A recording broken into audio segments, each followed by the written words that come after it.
வணக்கம். இந்த உரையாடலுக்கு உங்களை வரவேற்கிறோம். இன்னைக்கு நாம திருக்குறளோட 3வது குறள், இருள் சேர் இருவினையும் சேரா இறைவன் பொருள் சேர் புகழ் புரிந்தார் மாட்டு. இத பத்தி கொஞ்சம் ஆழமா பார்க்க போறோம். கூடவே ஓஷோவோட பார்வையில இது எப்படி இருக்கு, குறிப்பா அந்த பாவம் புண்ணியம் தாண்டி போற விழிப்புணர்வு பத்தி அவர் என்ன சொல்றாருன்னு பார்க்கலாம். சரி.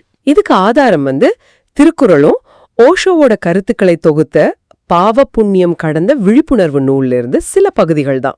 ஆமா. பாவம் புண்ணியம் இந்த ரெண்டு விஷயத்த விழிப்புணர்வு வச்சு எப்படி அணுகிறதுன்னு புரிஞ்சுக்கிறது தான் நம்ம நோக்கம். சரி, குறள்ல ஆரம்பிக்கலாமா? இருள் சேர் இருவினையும் சேரா இறைவன் பொருள் சேர் புகழ் புரிந்தார் மாட்டு.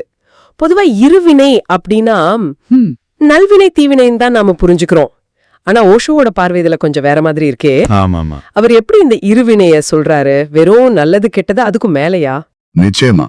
ஓஷோவோட பார்வை இங்க ரொம்ப முக்கியம். அவர் இரு வினைய பாவம் புண்ணியம்னு சொல்றாரு. ஆனா இது ரெண்டுமே இருள்ல, அதாவது நம்ம அறியாமையில இல்லனா ஒரு விழிப்பில்லாத நிலையில இருந்து வர்றதுன்னு சொல்றாரு. ஓ, அப்படியா? ஆமா. இது ரெண்டும் ஒரே நாணயத்தோட ரெண்டு பக்கம் மாதிரி.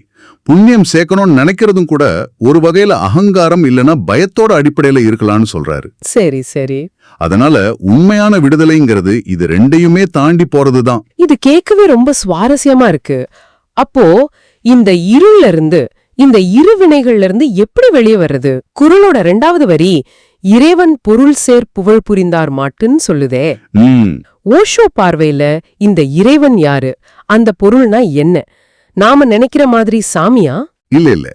அங்கதான் ஓஷோ வேறுபடுறாரு. இறைவனுங்கிறது வானத்துல எங்கேயோ இருக்கிற ஆள் இல்ல. அது நமக்குள்ள இருக்கிற அந்த உச்சகட்ட விழிப்புணர்வு நிலை, நம்மோட உண்மையான இருப்பு, கான்ஷியஸ்னஸ். ஓஹோ. அந்த இறைவனோட பொருள்ங்கிறது அந்த உண்மை, அந்த அறிவு, அந்த மௌனம். இத உணர்றதுதான் பொருள் சேர்தல். புரியுது. யார் அந்த உள்ள இருக்கிற உண்மையை புரிஞ்சுக்கிறாங்களோ அவங்க வெளியில புகழ் தேடி போக மாட்டாங்க. ஏன்னா அவங்க முழுமையா உணர்ந்துட்டாங்க. சரி.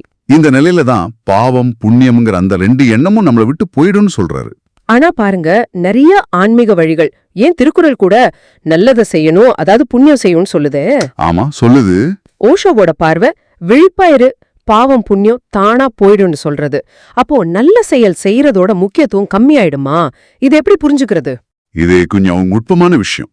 ஓஷோ நல்லது செய்யாதீங்கன்னு சொல்லல, ஆனா எதுக்காக செய்யறோங்கிற அந்த மனநிலைய கேள்வி கேட்கிறார். நோக்கம். ஆமா. சொர்க்கத்துக்கு போகணும்னு புண்ணியம் செய்யறதோ இல்ல நரகத்துக்கு பயந்து பாவம் செய்யாம இருக்கிறதோ இதுவும் ஒரு அறியாம தானே சொல்றாரு.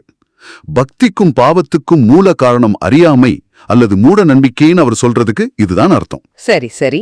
உண்மையான செயலுங்கிறது எந்த எதிர்பார்ப்பும் இல்லாம விழிப்புணர்வோட இயல்பா வர்றது. அவர் முக்கியமா சொல்றது செயல இல்ல, அந்த நிலைய, அதாவது விழித்திரு, பி அவேர். விழித்திரு. அந்த விழிப்புணர்வுல செய்யற செயல்கள் வேற மாதிரி இருக்கும். அப்போ ஓஷோவோட அந்த மேற்கோள், நீ விழித்திரு, பாவமும் புண்ணியமும் தானாக மறையும், இது செயலற்று சும்மா இருக்கிறதா? வாழ்க்கை ஒரு விளையாட்டுன்னு அவர் சொல்றாரு. அதோட இது எப்படி சேர்க்கிறது? இல்ல.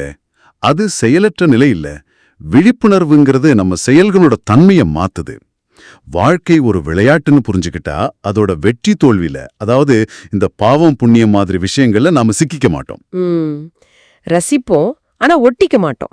ஆமா, அதான் விளையாட்டை ரசிக்கிறோம், ஆனா அதோட முடிவுல பாதிக்கப்படுறதில்ல. நீங்க விழிப்பா இருக்கும்போது அந்த இருவினையோட இருள் உங்களை தொடாது. ஏன்னா நீங்க அந்த இருமைக்கு அப்பாற்பட்டவங்க ஆயிடுறீங்க. சரி. அந்த விழிப்பு நிலையில தான் உண்மையான கருணை, அந்த உண்மை அருள் உள்ளிருந்து வரும்னு சொல்றாரு. அப்போ பார்த்தா திருவள்ளுவர் இறைவனோட உண்மையை உணர்ந்து வாழ சொல்றாரு, அதனால இருவினை போயிடுங்கிறாரு. ஆமா.